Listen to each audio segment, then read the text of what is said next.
culture is actually damn good. We're not urinating on the fire. You can stop asking that question. I'm going to be calling the defense. What I talked to Russell about is none of your business. In this year's owners' meetings, not much has changed in the NFL landscape, but there were a few big decisions made. In an attempt to massage the egos of the refs union, the motion to make roughing the passer reviewable was rejected. It doesn't matter. We all knew it was going to be like reviewing pass interference a few years ago, where only a play or two was overturned and blatant PI wasn't because reasons. You will, however, see more potential ref ball and players with the number 0 on the field.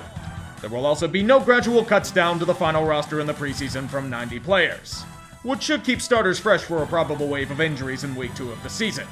Speaking of changes that no one wants, there's a chance that Thursday Night Football will have flex scheduling.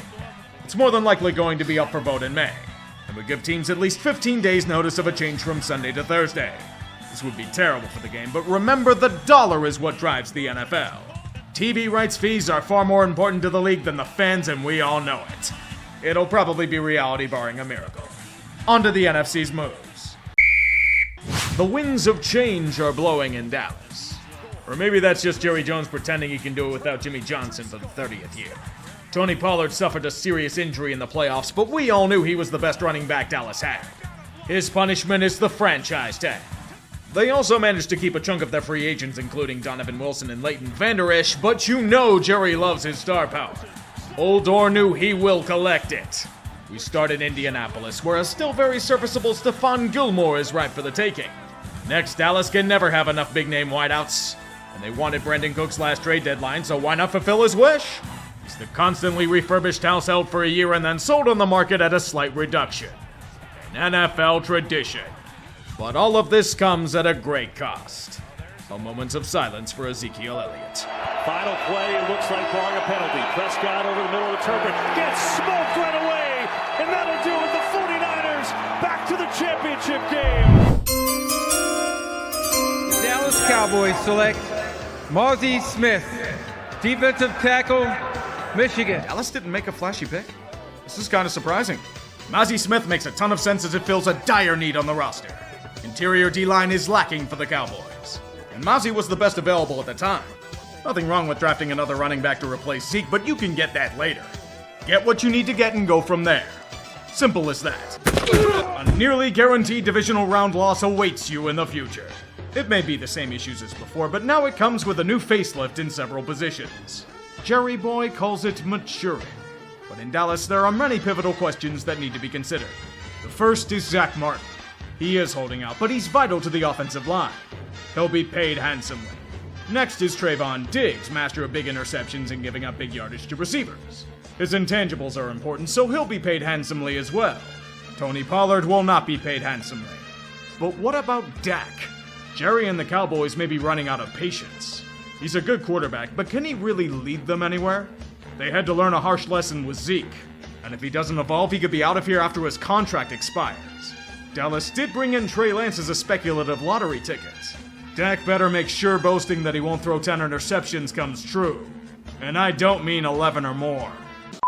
This is the weakest NFC as a whole I've seen in a long time. We've gone from Rodgers, Breeze, Brady, and more to Jalen Hurts and maybe some other things. This is going to lead to some wonky results, I know it. First off, I believe there's a repeat winner in the NFC East. Philly takes it thanks to their offense. Sorry, Dallas. The NFC North, I'm going to kill myself in the future for it, but I'm picking Detroit. I think the Lions do it this year. Think that's crazy? I have Atlanta winning the NFC South. The only other serious contender here is New Orleans, and I don't trust them to stay healthy. NFC West, all things considered, is Seattle's to lose. This could change if Bosa plays and Purdy stays healthy, so I have them in a wildcard spot. The other two slots go to Dallas and Minnesota. As I said though, the final spots are anyone's guess. And that's the majesty of the game itself. Enough talk. Let's get to the football. The New York Giants showed us things that we never expected. On a rainy, miserable night in North Jersey, all of us witnessed a horrific collapse in real time. Dallas hijacked anything resembling hope and decency in order to deliver great humiliation to their hated rival. New York's optimism vanished faster than the entire right side of their offensive line. Pure destruction at every turn. And Danny Derps is at least getting paid handsomely to get destroyed in the pocket and play like shit. Cowboys didn't have to do much of anything, just watch as the Giants self-destructed in front of them and merely pick up the pieces. And they still crushed their opponent. It was record-shattering. No team had ever given up a pick six, committed 3 turnovers, surrendered 7 sacks, and had a blocked field goal return for a TD in the same season. The G-Men had it all happen in one game. Annihilation in its most grotesque form. And it felt like it wouldn't end. It was so awful a performance that Kadarius Toney himself dropped by to talk shit. New York suffers horrific trauma the day before remembering horrific trauma. Woefully unprepared with poor execution. Dallas just pissed on your grave. Well done. If Aaron Rodgers were playing, he would have had a good chance of keeping the Dallas Cowboys under his boot. People tend to forget he owns them as much as Chicago. However, the Jets can have no nice things. New York's terrible O-line would have probably beaten the shit out of him if he were dressed anyway. They're all gonna be taken down by a mighty star. The Cowboy defense, like last week, was relentless and merciless, slaughtering everyone in their path. Nothing left standing, releasing mustard gas to suffocate their opponent with extreme cruelty. This was no contest. Dallas effortlessly crushed what was supposed to be in front of them. They'll defend Zach Wilson in the press, but he didn't do himself many favors under this onslaught. Dallas simply capitalized. The thing is, they're probably right. Wasn't much of a quarterback problem, more than an everything problem. The football gods will not allow us to enjoy the great talents of this league. First Aaron Rodgers fell. Then Nick Chubb was taken down. Now we lose Trayvon Diggs, one of the best intercepting corners of the game, and was having some of the stronger performances in his career these past few weeks. All I guess is that the gods are still pissed at Jerry Jones. But did you have to take it out on Diggs? On a non-contact play in practice? His torn ACL means his season is over. It's a tough loss for the Cowboys, but it shouldn't be a death blow at least. They have reinforcements in the secondary. Plus they still have Micah Parsons. Please don't take him out too. Dallas will have to make do against Arizona. A tanking team, but considering what they did against the Giants last week, they're not to be taken lightly. Note that the same scenario that happened against the G-Men is occurring again. The Cardinals shocked their opponent by jumping out to an early lead. This isn't a big deal. Arizona will choke it again like they did last Sunday. This shouldn't be a problem with a team with more talent like the Cowboys. It's here where we made a crucial mistake. McCarthyism doesn't do well against red scares. The issue lies in the second half, particularly in the red zone. They couldn't get anything going whatsoever. Unforced error after unforced error, forcing a turnover on downs at the opposing goal line. Being stymied at the 8 on a drive by repeated stalling to force a field goal. In response, the Cowboy defense without Trayvon makes Josh Dobbs look like prime Kyler by being picked apart for 6. Dallas will get back to the red zone though, and Dak will prove his mettle. 2 chances to get it in here. Prescott looking in zone. That one's picked off. It's Kaiser White. A vintage interception in the red zone to end their hopes and dreams. Christmas came early for all of us. The Cardinals are America's team for one day. The Cowboys and Notre Dame losing on the same weekend? Please, I can only get so erect. Great humiliations must be avenged. The Cowboys must prove that destruction at the hands of tanking Cardinals was a fluke. Dallas and Jerry Boy know far too well about putting legendary old coaches out to pasture. A tattered hoodie will be their next victim. Like in week 1, the offense didn't have to do all that much. Simply let the defense wreck everything in sight. The New England offense is still a shit pile, and Dallas simply adds on to the chaos. In the onslaught, Mac Jones malfunctions and forgets how to do the basic necessities of being a quarterback. Brutal turnovers and complete failure to move the football. When Belichick is benching you for your clone in Bailey Zappi, you know it was a nightmare day. For the Dallas faithful, though, the unwarranted claims of going back to the Super Bowl will continue on. If the defense keeps doing this, they have a shot at it. This game showed us that there are 2 tiers of franchise in the NFC.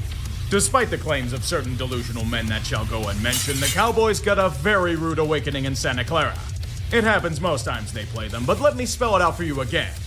Dallas is a good team. San Francisco is a juggernaut. Everything that the Cowboys can do, the Niners went up the mat and then some. They literally could not be stopped. Kyle Shanahan is currently buying up every piece of land available for the taking in Frisco. The Niners straight up own the Cowboys. Any more domination and they'll be able to make Dallas into a vassal state. Bow before your lord and kiss the ring. You have no chance to make do against this power. They will now gladly take your firstborn as tribute.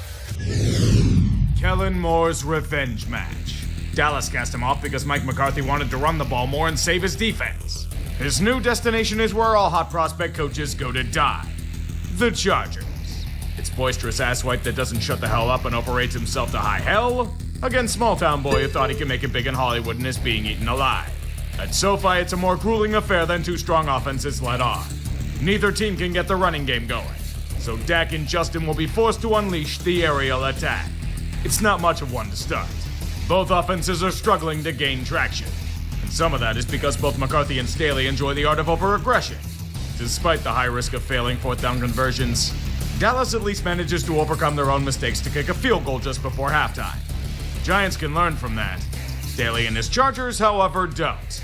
He has an addiction to going for it on 4th and short, and it fails on a rollout. High risk indeed. Dallas does nothing with it, and Liquid LA does kick a field goal on their next drive, however. Begin both Dak and Justin dueling in the abyss known as LA. Spectacular passes and daring feats carrying both teams to the heights of a mid-tier franchise. Oops, Dallas, you can't fuck the ball on punt returns like that. That's going to be Charger ball. And Herbert makes them pay to tie the game. Here is the drive where Dak proves to his haters that he can lead a team to a win, chipping away minutes upon minutes of precious clock. And he completes the job. Limited time remaining and a field goal kick to take the lead. What do the Chargers do in response? Die. Justin Herbert can't do every single thing and finally buckles to the Dallas defense. This is worst case scenario for the Chargers.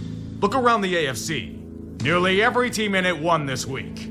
You lost significant ground in the playoff race, and it may hurt in the future. I know it'll hurt us since we have to deal with Cowboys fans this week. Thanks a lot for that.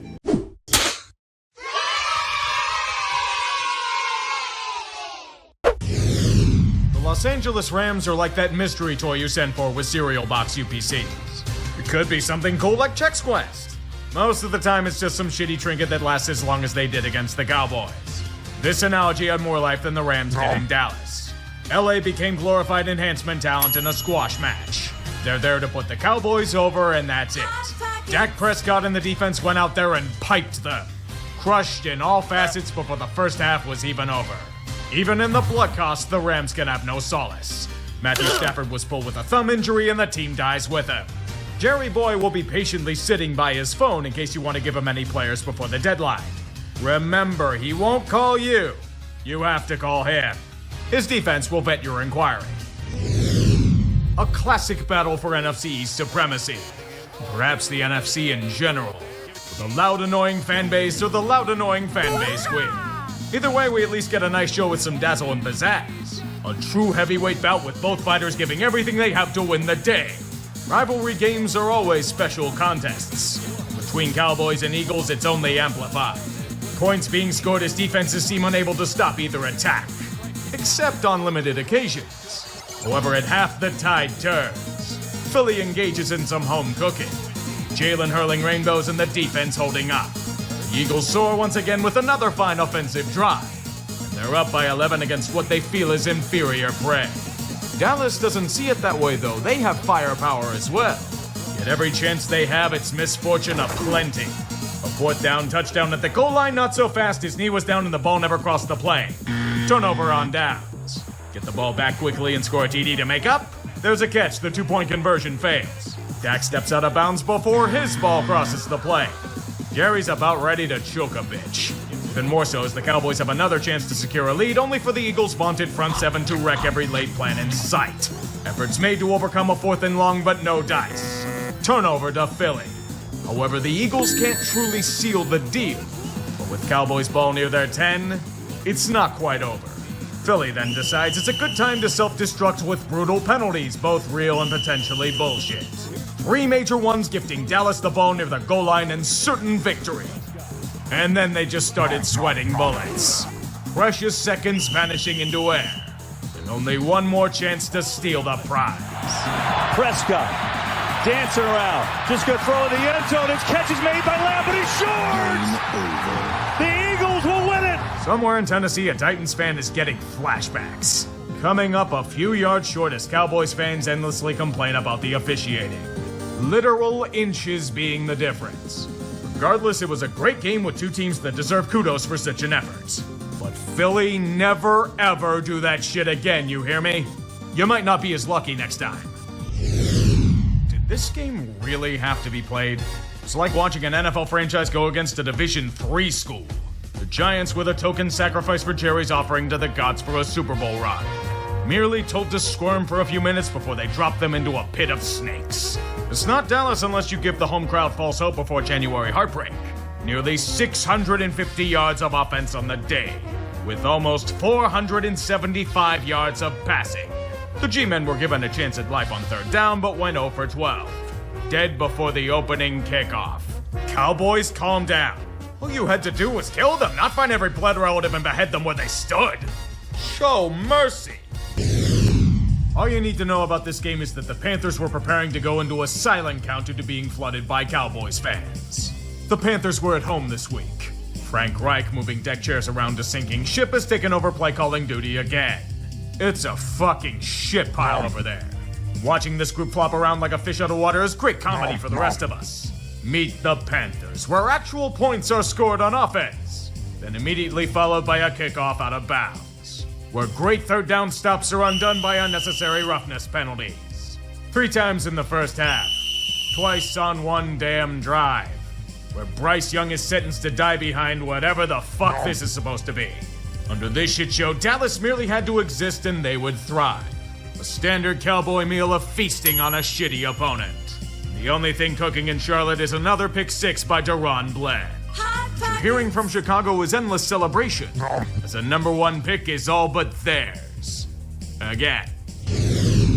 A perfect day in Dallas. America's team crushing commies like it's a thinly veiled propaganda flick from the 80s. Is it more of a Rambo 2 or a Red Dawn? Fair to those movies, the villain showed some semblance of a threat. Washington wasn't close. If their tactics were as poor and out of date as Jack Del Rio's defense, the movie would be over in 20 minutes. We expected the Cowboys to kick ass today, and unsurprisingly, they kicked ass. Against another paper-soft opponent, they took care of business.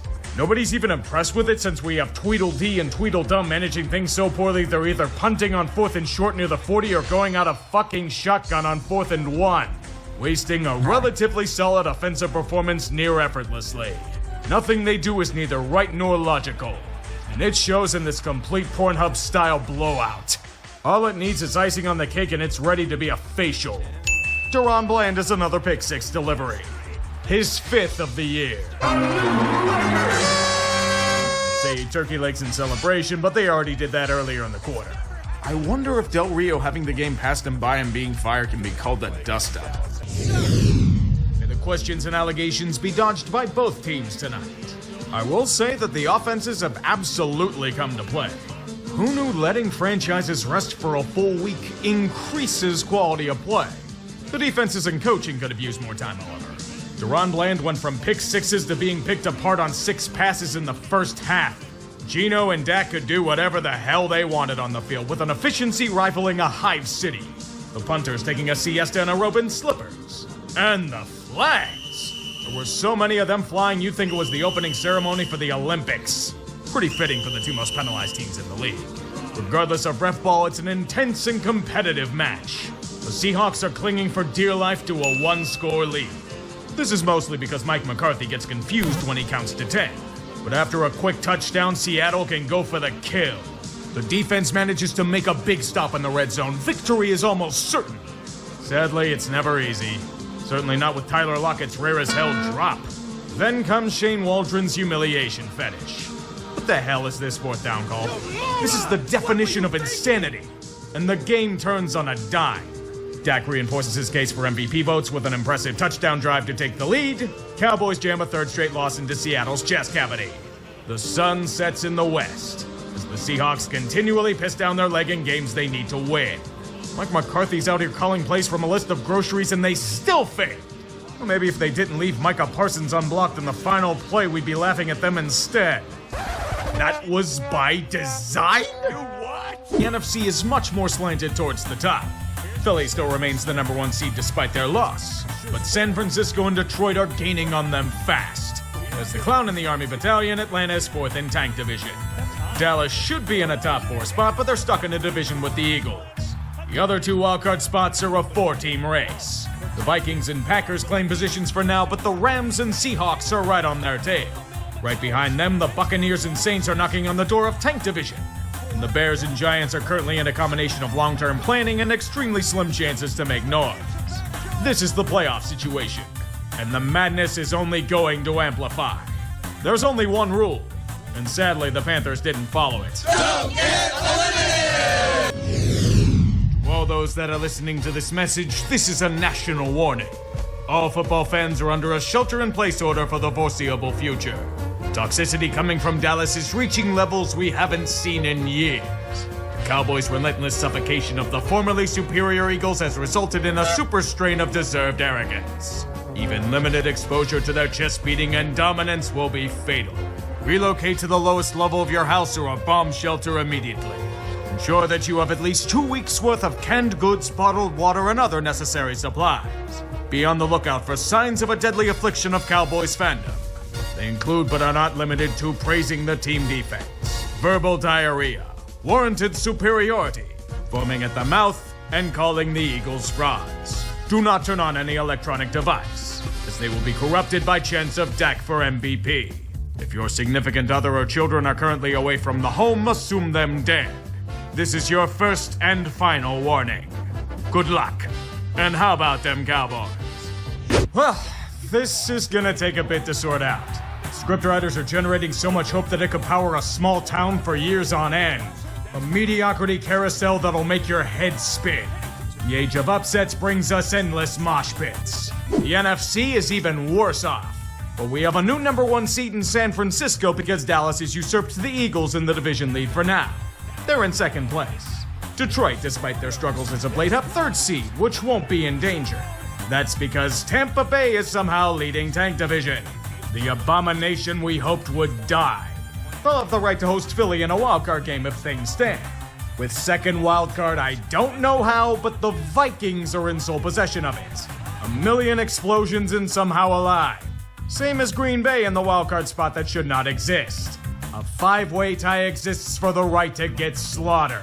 The Rams, Seahawks, Falcons, and Saints are also in the mix for better or worse. And in the background, the Giants and Bears are kicking back laughing at how the hell they're only a game back of a dance ticket. Welcome to the mess, kids. We've got 4 games left. Only 1 spot's been clinched and 2 teams are out. Buckle up. Keep your hands inside at all times. And one more thing. Don't get eliminated! Buffalo is facing yet another test in the gauntlet for their playoff lives. Dallas may have a lot of questions, especially on the road, but they're playing for a potential number 1 seed. There's no way they're just gonna lie down and die for the Bills. With everything in mind, they passed this exam with flying colors. Not only did Buffalo succeed in front of the home crowd, they managed to do so with a minimal passing attack. I think we may have figured out a way to beat Dallas. Maul them in the trenches. When pushed repeatedly at the line, the Cowboys fell flat. It wasn't even due to Josh Allen for the most part. James cooked. The bell cow and foil to Josh has finally broken out. Cook had over 220 all-purpose yards, most of them on the ground. The so-called battered defense of the Bills found the ability to repeatedly clamp down on the supposed elite Dallas attack. An excellent performance all around, and a much-needed one to keep their quickly reviving playoff hopes juiced for the final stretch. The real Cowboys may be iffy on the road, but Buffalo is a soft schedule coming up. If all goes well, it'll lead to a final showdown with Miami for the division. Send a fruit basket to Kadarius Toney if it happens. Speaking of fruit baskets, Dallas, you'll get another chance at avenging or repeating January failures.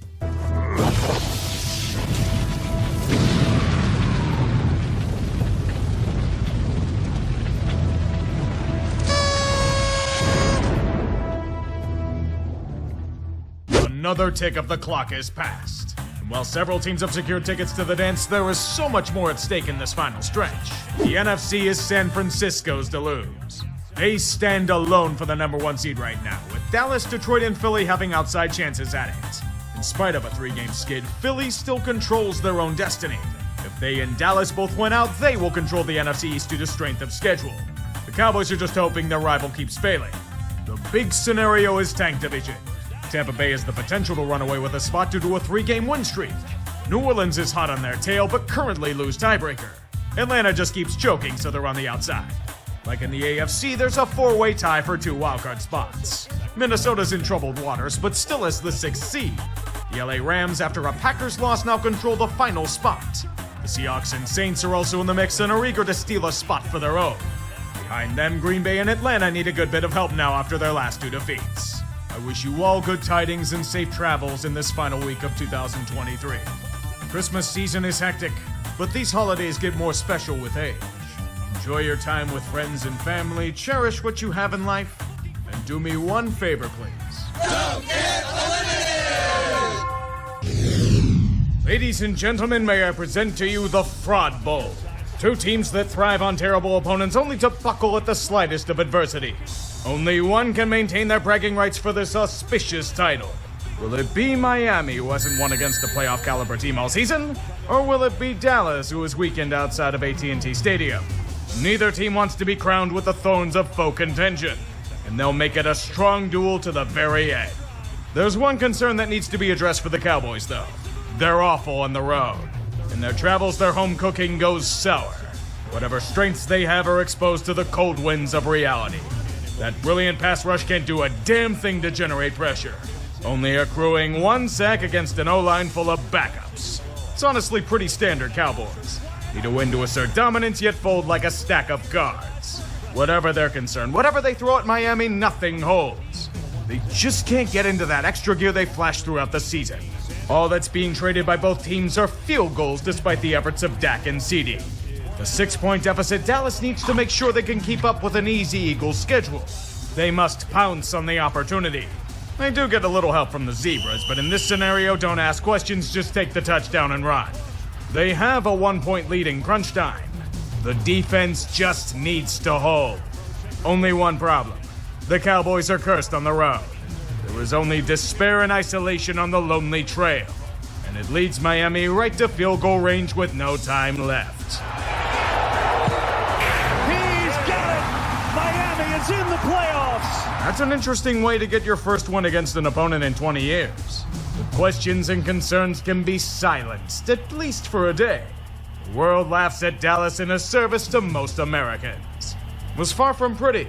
But at the end of the day, what's done is done. 2 more weeks to go, yet we have solved next to nothing. A few more pieces have moved into position, but very little set in stone. 2 teams clinched, 2 more eliminated, yet there are still 10 more teams that need to be cut off from the pack. The NFC #1 seed has a new wrinkle with San Francisco's loss.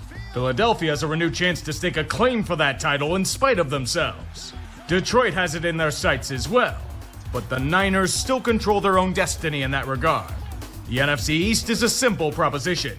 An Eagles win or Cowboys loss in the next 2 weeks means Philly secures a home playoff game. And they play the Cardinals and Giants. Barring a hilarious collapse, it's theirs. Tank division at Tampa Bay further secure a home matchup against most likely Dallas. Atlanta and New Orleans are a game back, but their best shot of doing anything is in the wild card barring an implosion. The wild card spots, excluding Dallas, are now solely controlled by the Rams and Seahawks, with LA controlling tiebreaker. 1 game back are Minnesota, Atlanta, Green Bay, and New Orleans in mixed states of being. And then the Bears.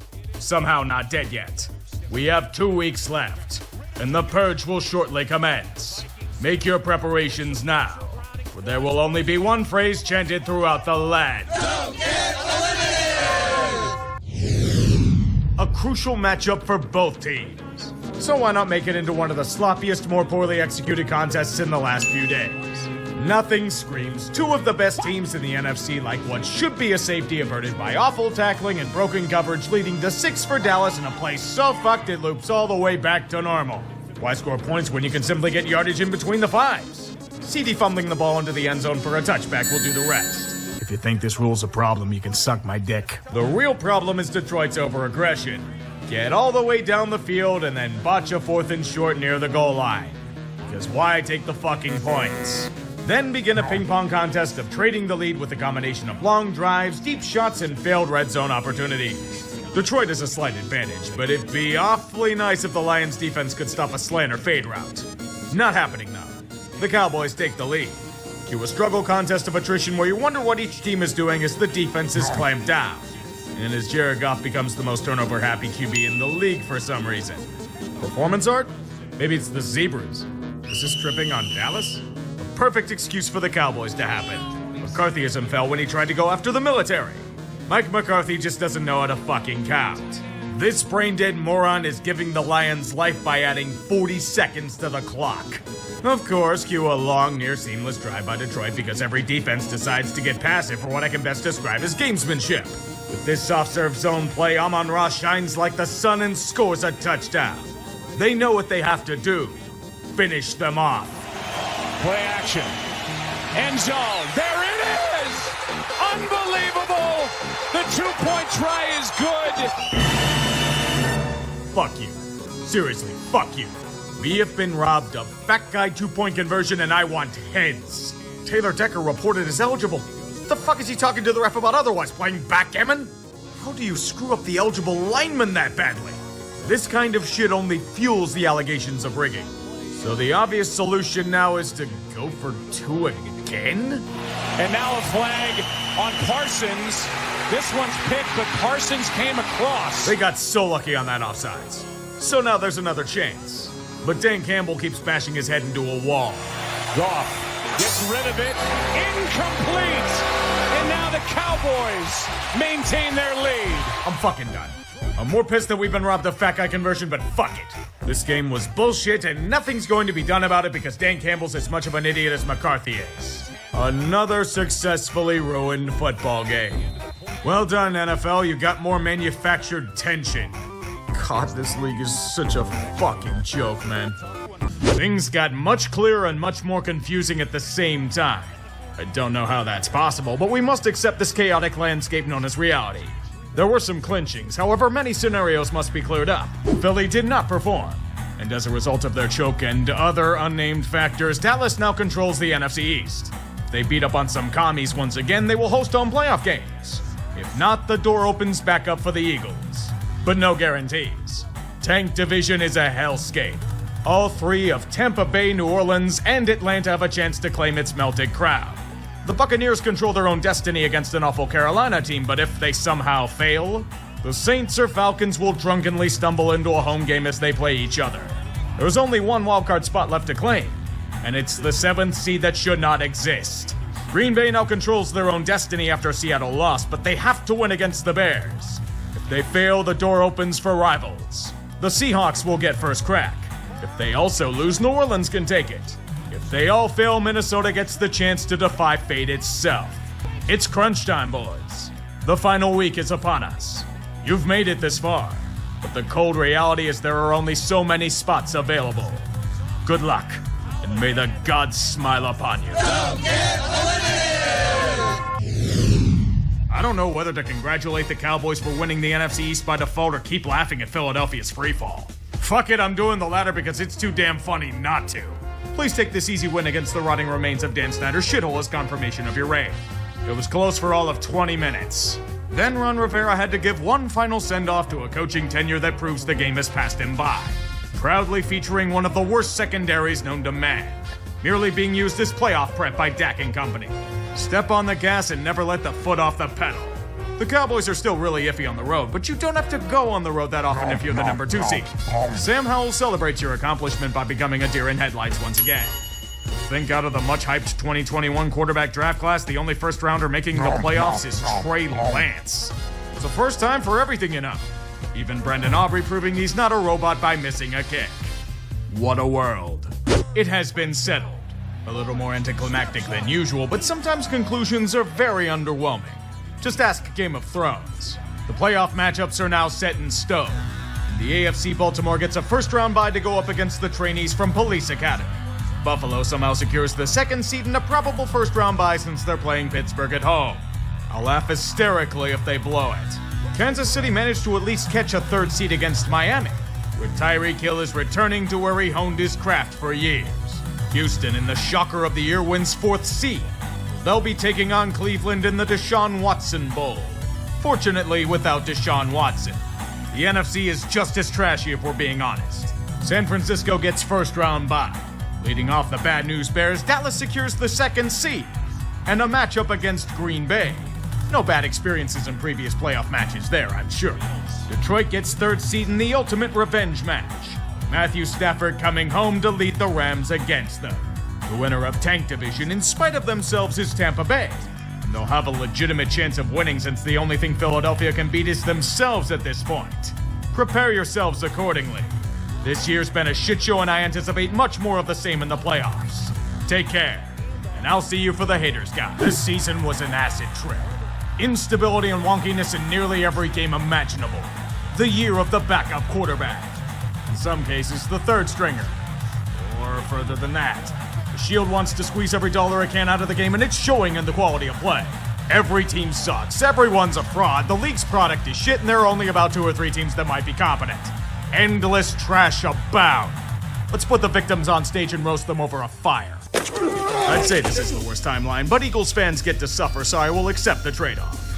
Air raid sirens blare throughout the land. The insufferability of the Cowboys will soon consume us whole. A well-oiled offensive machine with Dak playing the best football of his career raining down on defenders. The likes of Tony Pollard, CD, and Brandon Cooks punishing those in front of them. A relentless defense that massacres anyone in their path. And those that escape, they're picked off by Deron Blanche for a pick 6. No Trayvon Diggs, no problem. Dallas is a good team, but can they truly beat the best of the best? That's been their issue for a while, and there's a lot of pressure to overcome it. They're a near unstoppable force that can beat anyone at any given time. Except when they're on the road. Dallas goes from champ to chump in as much time as it takes Mike McCarthy to count to 20. Considering how he butchers game clock, it's not fast. When you reach that final gauntlet, you have to find that extra game. Despite how it may look on the surface, considering this year has been full of unpredictability on any given Sunday, I'm expecting some rather unusual results. I look forward to the memes. And yes, I know none of you are looking forward to this next segment. So who do I curse with the jinx this time around? Should be easy, but I'm starting to overthink this because why go after the obvious picks? It feels like it's bait. I don't know why, but it's gonna lure me into a trap. Knowing how every team has glaring flaws, I'm just gonna say Cowboys versus Chiefs. Why? Because nothing makes any goddamn sense. Just roll with it. I'm trying to as well, boys. 2 words best describe these playoffs. Fuck you. Fuck your feel-good stories. Fuck your narratives. And especially fuck likability. That shit doesn't get you to the promised land. Wins do. It's been a playoffs full of blowouts and humiliation, but it marches on all the same. Nearly everyone's pissed at the outcome. You know what to do. Start mining salt. Who's ready for the greatest joke in the world? How about them Cowboys?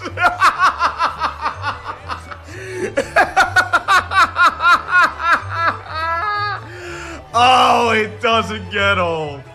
You got fucking annihilated. Oh, wait. The Cowboys are keeping Mike McCarthy.